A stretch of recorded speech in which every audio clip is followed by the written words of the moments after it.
angkol ug mga auntie. Tugutin isab ko ninyo na mga ina sa tagkatahuran. Magandang gabi sa inyo, mga kabisyo. Ayan, syempre, hello na naman po sa atin, no? Another week na naman po. Kumusta po ang inyong weekend? Okay ba? Yawards, okay talaga ang weekend natin kasi nakapagpahinga ka eh. At isa sa mga rason siguro na nakikita ko na ikaw ay nakapagpahinga sa bahay ha, dahil wala pang sweldo. Di ba, Uncle? Di ba, Auntie, no? Isa sa mga bagay-bagay na nagiging dahilan ha, kung ang isang tao ay hindi na umaalis po ng bahay ay yung walang pera.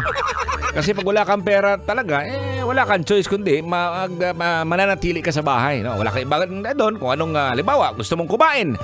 Titingnan mo lang yung refrigerator mo, yung freezer mo, yung frigidaire mo. Ano bang meron? Ano ba yung mga dilatang meron ka, no? Siyempre. Pero pag maraming pera, agay! Punta dito, punta doon! Kahit hindi naman kailangan, di ba mga kabisyo? Ayan po, no? Anyways, hello po sa inyo, no? Yung mga nasa biyahe po ngayon, no? Nagmamaneho, nagda-drive ng kotse, kagaya ni Miss Chona Mendoza. Shout out po sa inyo. Ayan, galing po yan kay Ma'am Goya. Yan, ingat po kayo, ma'am. At maraming salamat sa pagtutoy. Ang ating programang Tutoy na Love. 9 p.m. hanggang 12 midnight. Ako po si Totoy Bato. At tayo po'y magsama-sama. 3 oras na naman. Kahapon, linggo po.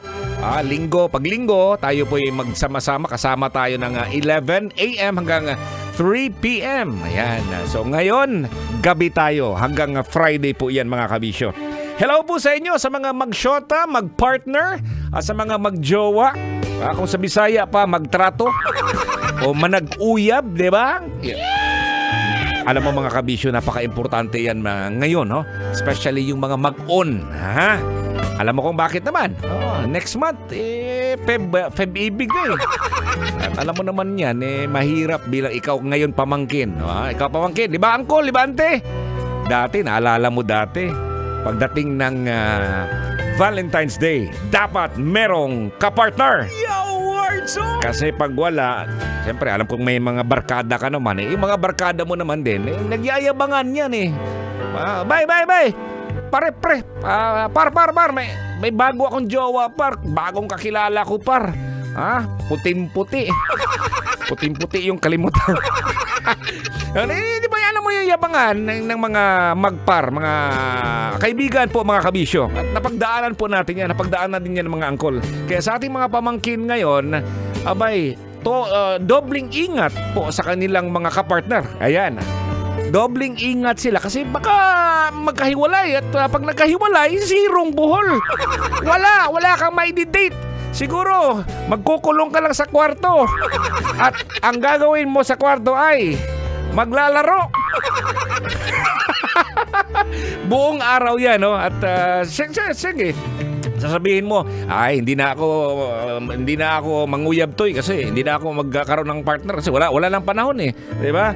Kaya nga mga kabisyo, pinag-uusapan po natin 'to dahil dapat mapanatili natin yung relasyon niyo ngayon, no? Sana naman umaabot hanggang Valentine's Day, di ba? Kasi pag hindi umaabot ng Valentine's Day, Lucion, yun ako na mong kigol. At maganda pag-usapan to mga kabisyo, dahil nga ito, matagal na problema ito na magjowa, magsyota, na even sa mga mag-asawa, no? Ang pagiging loyal. Yan, pagiging loyal sa isang partner. Ito ay maraming kahalagahan po, no? Sa isang maayos at matagumpay na relasyon. Hindi naman tayo perpekto, mga kabisyo, pero minsan din kasi, sabi nga nila, alam mo Toy, yung mga butakal, yung mga barako, dapat lagyan, yung parang sa kabayo ba, parang sa tartanilya ba, parang sa kalesa. Napansin mo dyan sa may Intramuros, marami dyan. Lagyan yung mga lalaki, mga barakong lalaki, mga butakal na lalaki. Lagyan ng ganon para hindi makakakita ng iba, di ba? Pero hindi tayo kabayo eh. Meron na akong mini-wish sa kabayo eh. At alam mo yan kung ano, kasing laki ng kabayo. Yung braso ng kabayo mga kabisyo Ayan. So may ilan po mga dahilan kung bakit mahalaga ang pagiging loyal sa isang partner. At yan po ang ating pag-uusapan sa gabing ito, mga kabisyo. Ha? Anong sabi mo? Mura kag korektoy. Mura talagang true, no? Parang true tayo. Oo, ito po, no? Sa mga gusto pong mag-comment po sa atin dito, no? Pwede tayong i-follow niyo ako sa aking fan page, no? Totoy Bato Official. Ayan, no? Gusto ko masagot mo ito dun at mag-comment ka po, ha?